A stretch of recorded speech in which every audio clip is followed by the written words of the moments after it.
Jangan lupa untuk subscribe YouTube channel Metro TV News dan nyalakan notifikasinya. Program Organisasi Penggerak POP merupakan salah satu program unggulan Kemendikbud. Program yang dipercaya dapat meningkatkan kualitas pendidikan nasional melalui organisasi massa yang berperan serta dalam memberikan pendidikan bagi masyarakat umum. Program tersebut pemirsa berubah menjadi polemik lantaran dana hibah yang diberikan Kemendikbud dinilai tidak adil dan diberikan justru kepada pihak yang dinilai tidak pantas. Lantas seperti apakah organisasi yang pantas menerima kucuran dana program tersebut? Kami akan berbincang dengan Ketua Komisi 10 DPR RI, Syaiful Huda. Pak Huda, selamat pagi. Selamat pagi, Mbak Jen. Ya, Pak Huda, saya pengen dengar dulu tanggapannya. Ada dua lembaga pendidikan yang mundur akhirnya dari kepesertaan POP. Tanggapan Anda seperti apa? Ya, saya menyayangkan NU dan Muhammadiyah mundur dari program organisasi penggerak ini. Karena dari mereka berdualah sesungguhnya agenda-agenda pembentukan pelajar Pancasila itu menjadi concern mereka selama ini. Dan dua lembaga ini sebelum bangsa dan negara ini berdiri sudah concern pada urusan pendidikan ini.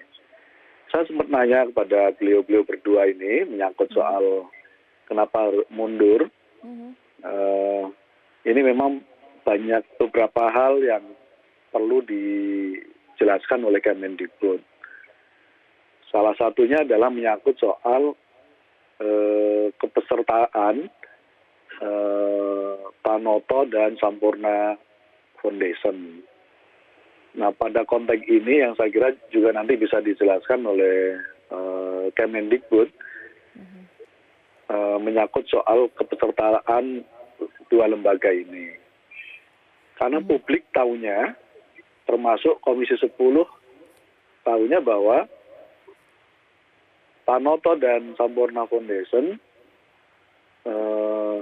ketika dia masuk di dalam list organisasi penggerak, nah, otomatis dianggap akan mendapatkan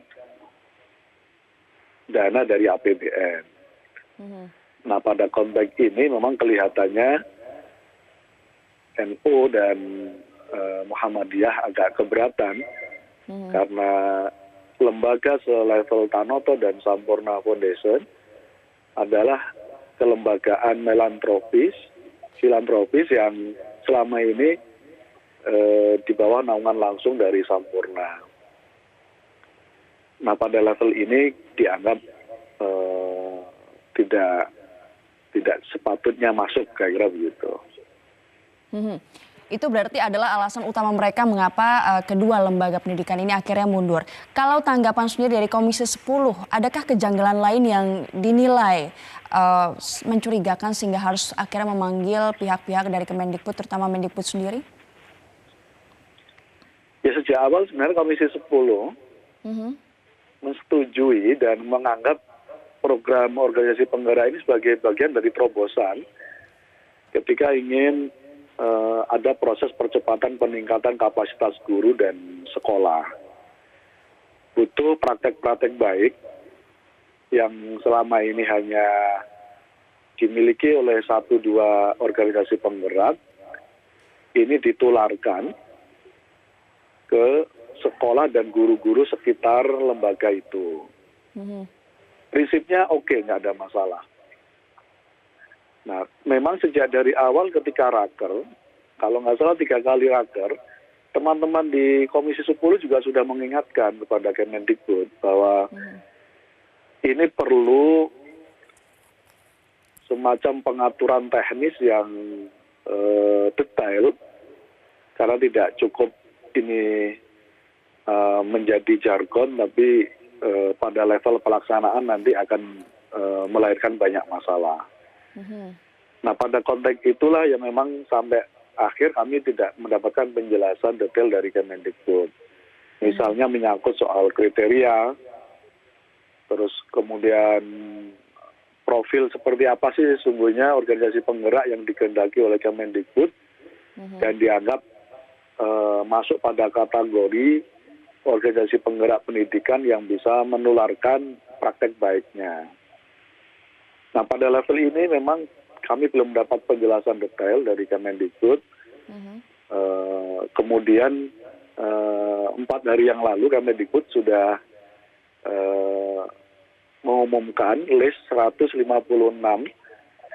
organisasi penggerak yang lolos versi penilaian dari salah satu konsultan yang ditunjuk oleh Kemendikbud, yaitu Semeru. Nah, saya juga membayangkan pasti walaupun Semeru punya jejak panjang ya sebagai konsultan, tentu bayangan saya harus perlu ada didampingi juga oleh kelembagaan yang panjang mengurus soal pendidikan di Indonesia gitu. Nah, yang terjadi mungkin Semeru melakukan kriteria-kriteria yang mungkin sifatnya umum. Nah, ketika ingin mendetailkan khusus misalnya bagaimana memperlakukan NU Muhammadiyah yang punya jaringan guru sekolah yang puluhan ribu itu mungkin disamakan dengan kelembagaan yang lain yang baru lahir kemarin, dan kita juga belum tahu bagaimana komitmen terhadap Pancasila dan NKRI gitu. Oke. Jadi sebenarnya dasar permasalahannya dari awal ini adalah profil organisasi seperti apa yang pantas menerima kucuran dana antara Komisi 10 DPR RI dengan pihak Kemendikbud. Seperti itu ya Pak Saiful Huda ya? Betul, itu salah satunya. Lalu kalau misalnya di Komisi 10 sendiri seperti apa profil yang diinginkan untuk organisasi-organisasi yang akhirnya bisa untuk menerima kucuran dana ini? Ya, kalau sejak dari awal kita melihat gagasan kenapa dibikin organisasi penggerak ini, bayangan kami di Komisi 10 ya kelembagaan selevel NU Muhammadiyah pasti harus masuk, dan memang di dalam list yang diumumkan memang kedua lembaga ini masuk.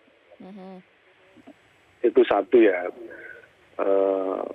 Tapi ketika kami dengar keluhan dari Muhammadiyah, dari NU, yang memang kebetulan turunan NU Muhammadiyah ini kan banyak ya. Ada misalnya di Muhammadiyah ada kelembagaan TK dan PAUD yang diurus oleh Aisyah.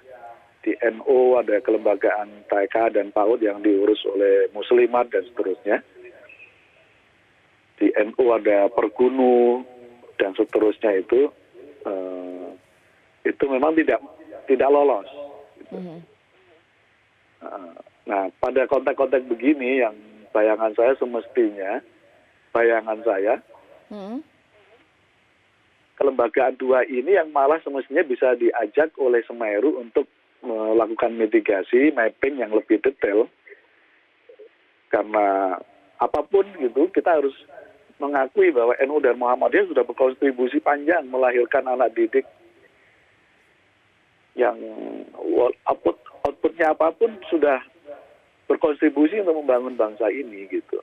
Nah, dan rencananya pada memang level itulah yang iya, rencananya memang Komisi 10 DPR ini akan langsung memanggil pihak dari Kemendikbud, terutama Mendikbud sendiri. Tapi kapan rencananya akan dipanggil?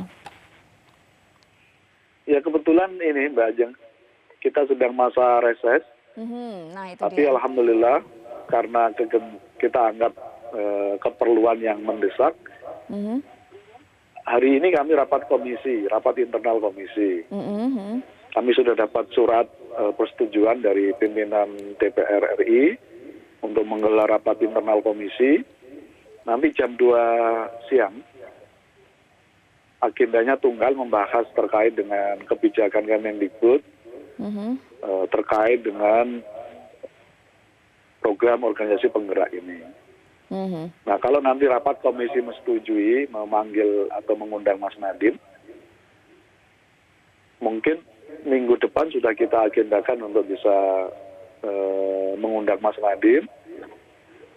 Kita duduk bersama untuk mendapatkan penjelasan ulang.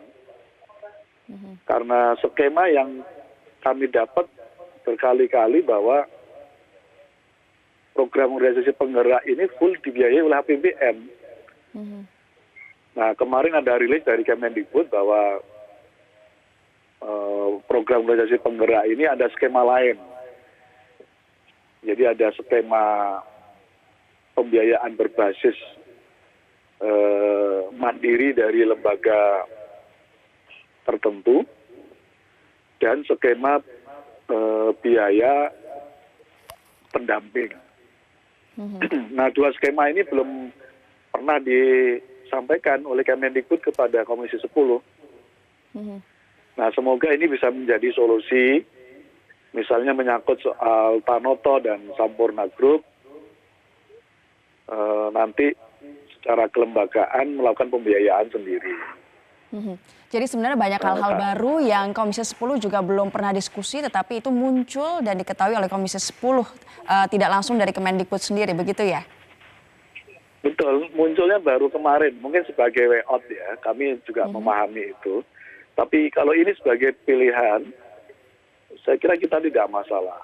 Tinggal nanti kita duduk bersama supaya NU dan Muhammadiyah kita rayu kembali untuk bisa bergabung. Karena itu saya sangat berharap juga Mas Nadiem bisa menyapa para tokoh di NU dan Muhammadiyah. Karena di mata saya kalau tidak kalau melihat beliau tidak terlibat, saya merasa kurang legitimate organisasi penggerak ini gitu. Karena NU Muhammadiyah termasuk yang paling besar kelembagaan pendidikannya, baik SD, SMP, SMA, SMK, gitu.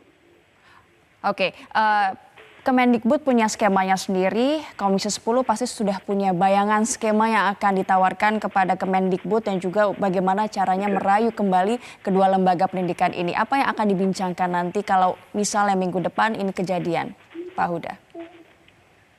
Ada beberapa opsi saya kira. Yang pertama, kita akan meminta kepada Kemendikbud untuk menata ulang. Karena belum terlambat juga Mbak Ajeng. Jadi kita minta untuk melakukan penataan ulang. Masih diskusi ya Pak ya? Open for discussion. Ya, betul. Karena ini sudah ada respon kuat dari publik yang kira-kira nadanya protes. Karena itu wajar kalau Kemendikbud melakukan evaluasi dan mencari solusi dari desakan publik ini. Dan itu sah-sah saja.